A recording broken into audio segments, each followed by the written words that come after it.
तहजीब है तो मगरबी, तमद्दुन है तो मगरबी, वज़ा में तुम हो नसारा तो तमद्दुन में हुनूद। ये मुसलमान है जिन्हें देख के शर्माए यहूद। उठो सलाहुद्दीन अय्यूबी के फर्जंदो, उस गाजी के अफसाने को दोहराने का वक्त आया। अस्सलाम वालेकुम दोस्तों, मेरा नाम है हसीब शफकत और आप देख रहे हैं हंसी टीवी।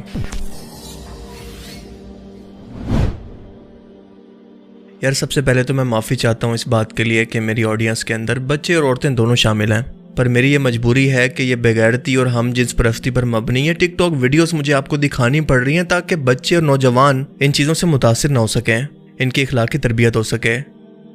आजकल आप सभी लोग टिकटॉक पर इखलाक से गिरी हुई हम जिन्स परस्ती पर मबनी वीडियोस को तो देखते होंगे, जिनके अंदर देखा जा सकता है कि लड़के लड़कों को अंगूठियां पहनाकर एक दूसरे के साथ रोमांटिक गाने लगाकर प्यार का इजहार करते नजर आ रहे हैं। ये इतने बेशरम और बेहया लोग हैं कि इन्हें सोसाइटी तो क्या अपने घर वाले लोगों की भी फिक्र नहीं है कि अगर वो हमें ऐसी हरकतें करते देखेंगे तो इनके दिल पर क्या गुजरेगी। जिस बेटे को एक बाप ने सारी जिंदगी मेहनत मजदूरी करके धूप और जमाने की सख्तियों से लड़कर पाला और जिस माँ ने इसे पैदा होने से लेकर जवानी तक हर दुख तकलीफ मुश्किल को अपने सर लेकर इसे बड़ा किया, आज इनका बेटा ये हरकतें कर रहा है जिन्हें देखकर भी शर्म आती है। ये लोग मुसलमानों के बच्चे हैं, कोई गैर मुस्लिम नहीं, और जानते हैं कि इन्हीं की तरह किसी ज़माने के अंदर एक ऐसी कौम गुजरी थी जिसे कौम लूत कहा जाता है। वो भी बिल्कुल ऐसी हरकतें किया करती थी, तो अल्लाह ने इस कौम को बाकी दुनिया के लिए इबरत बना दिया कि तुम मेरी हदूद से तजावुज़ करते हो, तुम्हारी ये मजाल। आज अपने आसपास नज़र दौड़ाएं और ये बताएं कि क्या हम पर इन हरकतों के बाद ये अजाब कम है कि हम बहैसियत कौम इखलाकी और आलमी दुनिया के अंदर इज़्ज़त के मामले में तबाही का शिकार हो रहे हैं। सैलाब और जल्जले जैसी गुदरती आफतें हम पर आए रोज आती रहती हैं, ना हम दुनिया के रहे और ना दीन के। जितना ये बेशरम लोग कसूरवार हैं, इतना हम भी हैं जो कि इनको देखते हैं, सपोर्ट करते हैं, क्योंकि अगर आप इन लोगों को देखना छोड़ दें तो ये अपनी मौत आप मर जाएंगे। ये वो लोग हैं जो कि सरेआम अल्लाह को चैलेंज कर रहे हैं कि हाँ हम पूरी दुनिया के सामने ये गुनाह कर रहे हैं, छुपकर नहीं बल्कि सरेआम। यानी इन्हें इस बात पर फख्र है, किसी भी चीज़ की कोई फिक्र नहीं, और फिक्र होगी भी क्यों, क्योंकि हमारी गवर्नमेंट तो खुद इसे कानूनी तौर पर सपोर्ट कर रही है। लिहाजा इन लोगों ने अजीब तमाशा लगा रखा है कि कोई इनको पूछने वाला ही नहीं। अल्लाह के रसूल सल्लल्लाहु अलैहि वसल्लम ने लानत फरमाई ऐसे मर्दों पर जो कि औरतों की मुशाबत इख्तियार करें और ऐसी औरतों पर जो कि मर्दों की मुशाबत इख्तियार करें। ये क़यामत की निशानी है। और ये भी कि आखिरी ज़माने के अंदर औरतें ऐसा लिबास पहनेंगी कि इन्हें पहन कर भी वो बराना होंगी, अपनी मस्ती में झूमती होंगी, खुशबू लगाकर और नीम बराना लिबास के अंदर मर्दों को अपनी जानिब रागिब करती होंगी। ऐसी औरतें जन्नत की खुशबू से भी महरूम रहेंगी।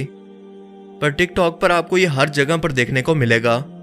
आज से 10 साल पीछे चले जाएं तो क्या कोई इस बात का तस्वुर भी कर सकता था कि ये ज़माना हम इतनी जल्दी देखेंगे कि नौजवान लड़कियां अपने माँ बाप के सामने इस तरह के नीम बराना लिबास के अंदर नाच रही हों और बाप इस पर फख्र कर रहा हो। कल को यही औरत एक घर को संभालेगी, अपनी अगली नस्ल की तरबियत करेगी, तो क्या इसकी औलाद बड़ी होकर कल को इसी की तरह मुजरा करेगी या फिर सुल्तान सलाहुद्दीन अयूबी बनेगी। हमारी नौजवान नस्ल आखिर किस तरफ चल पड़ी है, ये अपनी पहचान तक भूल चुकी है। ब्रॉड माइंडेड लड़कियां अपना जिस्म दिखाकर अपने फॉलोअर्स को बढ़ाती हैं और ये इनकी आमदनी का जरिया भी है, लेकिन ये काम तो तवाइफें भी करती हैं कि कोई अपना जिस्म दिखाकर तो कोई अपना जिस्म बेचकर इससे पैसा कमाती है, और कुछ मर्द अपने घर की औरतों यानी बीवी बहन को दिखाकर पैसा कमाते हैं। ज़माना तो बदल चुका है पर असल वही है। यह टिकटॉक पर नाचकर फॉलोअर्स बढ़ाने वाली एक आम सी लड़की है और इसके साथ यह मुजरा करने वाली औरत एक प्रोफेशनल डांसर है। आप देखकर फर्क बताएं कि इन दोनों के अंदर क्या फर्क है, सिर्फ स्टेज का। क़यामत के दिन अल्लाह पाक ऐसे लोगों की तरफ देखना भी पसंद नहीं फरमाएगा कि तुमने दुनिया के अंदर जो चाहा वो कर लिया, अब आखिरत में तुम्हारा कोई हिस्सा नहीं। और इस क़यामत के दिन हम लोगों से भी हिसाब लिया जाएगा कि जब हमें पता था कि ज़बान कलम और नफ्स के जिहाद से हम इन लोगों को रोक सकते हैं, हिदायत पर ला सकते हैं, तो हमने इन्हें रोकने के लिए ऐसा क्यों नहीं किया। दिल बदलना तो अल्लाह का काम है, उसने बड़े बड़े लोगों के दिल बदल दिए, हमने इसकी कोशिश क्यों नहीं की। इन्हीं लोगों की तरह का बेहया हमारा मीडिया भी है जो कि इनको स्टार बनाकर दुनिया के सामने पेश करता है कि इसके इतने फॉलोअर्स हैं, ये बहुत टैलेंटेड है। और टैलेंट क्या है इन लोगों का कि गानों पर जिस्म दिखाकर स्लोमो वॉक करना, लिपसिंग करना, हम जिन्स परस्ती या कोई ऐसा अनोखा काम जो कि आज से पहले किसी ने करने की जुर्रत ना की हो कि यार इस हद तक तो मैं बिल्कुल नहीं गिर सकता, वो भी कुछ लाइक और फॉलोअर्स की खातिर। देखें, कोई भी प्लेटफॉर्म अच्छा या बुरा नहीं होता। टिकटॉक को भी दुनिया भर के अंदर लोग इस्तेमाल करते हैं अपना टैलेंट दिखाने के लिए या इन्फॉर्मेटिव पर्पस के लिए। मगर हमारे अनपढ़ लोगों के हाथ इस प्लेटफॉर्म को देने का मतलब है कि गंजे के हाथ में कंघी देना, जिसका कोई मकसद ही नहीं है, जिन्हें यह तक नहीं पता कि किसी प्लेटफॉर्म के फ़ायदे क्या हैं, इसे इस्तेमाल करके कैसे फ़ायदा उठाना है। बस जो चीज़ हाथ चढ़ गई इस पर मशहूर होने के लिए किसी भी हद तक गिर गए, इखलाकियात को पीछे छोड़ दिया। दुनिया में तो ये लोग शायद आपको कामयाब लगेंगे कि लोग इनसे मिलने के लिए तरसते हैं, इनके साथ तस्वीरें लेना चाहते हैं, लेकिन असल कामयाबी ये नहीं है। ऐसे लोग इस दुनिया में मौजूद हों या फिर गुजर जाएं, कोई इनको याद नहीं करता, क्योंकि लोग हमेशा अपने काम की वजह से याद रखे जाते हैं। क्योंकि दुनिया में जितने भी लीडर्स, जनरल्स, सियासतदान, शायर, पेंटर, साइंसदान या आलिम गुजरे हैं, सब अपने काम की वजह से आज भी दुनिया को याद हैं। लेकिन जिन लोगों ने कभी स्ट्रगल को देखा ही नहीं, बस जुल्फें और अदाएं दिखाकर रातों रात मशहूर हो गए, तो वो रातों रात ऐसे ही गायब भी हो जाते हैं, जिनके जाने से किसी को कोई फ़र्क नहीं पड़ता।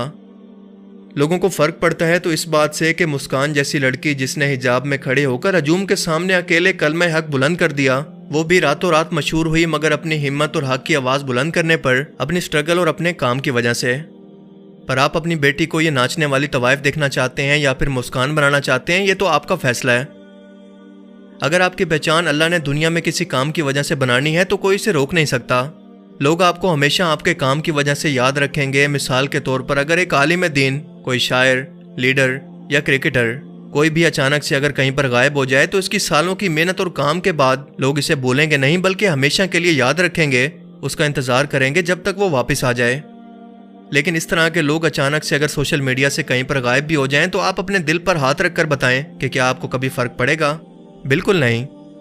क्योंकि जो लोग सस्ती शोहरत के लिए अपनी इज्जत और अपनी गैरत को बेच देते हैं, दुनिया इनको कभी याद नहीं रखती। इन लोगों को भी अपना मकसद पता होता है कि किसी भी तरह से बस 4 लोग हमें जानने लग जाएं, हमारी ज़िंदगी का मकसद ही यही है, बस किसी भी तरह से मशहूर हो जाएं। लेकिन इसके बाद क्या होगा? जब मौत आएगी, कब्र में सवाल होंगे, इसकी किसी को फिक्र नहीं। अल्लाह के रसूल सल्लल्लाहु अलैहि वसल्लम एक बार कहीं से गुजर रहे थे तो आपने सहाबा कराम को ज़ोर ज़ोर से हंसते हुए देखा, तो आप इन्हें देखकर रुक गए और फरमाने लगे कि जो कुछ आखिरत के बारे में मैं जानता हूँ, अगर तुम लोग जान लेते तो ज़्यादा रोते और कम हंसते। यानी आखिरत की मंजिलें इतनी सख्त हैं कि अल्लाह के रसूल सल्लल्लाहु अलैहि वसल्लम भी अपनी वफ़ात से कबल ये फरमा रहे थे कि बेशक मौत की भी अपनी सख्तियाँ हैं। अल्लाह की सबसे महबूब हस्ती जिसके लिए दुनिया और कायनात बनाए गए, जब वो ये फरमा रही हैं तो आप और मैं क्या चीज़ हैं? हम इन लोगों से नफरत करने की बजाय इनको राय रास्त पर लाने की कोशिश ज़रूर कर सकते हैं और साथ में इनकी हिदायत की दुआ भी कर सकते हैं कि शायद अल्लाह ताला इनके किसी नेक अमाल की वजह से इनके दिलों को फेर दे, क्योंकि दिलों को फेरना तो अल्लाह का काम है। इसीलिए ऐसे लोगों को हिदायत का रास्ता दिखाना हमारा काम है। लेकिन अगर ऐसा ही चलता रहा तो हमें बहैसियत कौम तबाही और अल्लाह के अजाब से कोई नहीं बचा सकता। अल्लाह ताला हमें समझने की और नेक अमल करने की तौफीक अता फरमाए, आमीन। अगर इस वीडियो से आपको कुछ नया जानने को मिला तो इसे ज़रूर लाइक कीजिए। अगर आप चाहें तो मुझे इंस्टाग्राम पर भी फॉलो कर सकते हैं, जिसका लिंक आपको नीचे डिस्क्रिप्शन में मिल जाएगा। अब मैं मिलूंगा आपसे एक ऐसी ही नई इंटरेस्टिंग वीडियो में। तब तक के लिए अपना बहुत सा ख्याल रखिएगा। Thanks for watching this video. अल्लाह हाफिज़।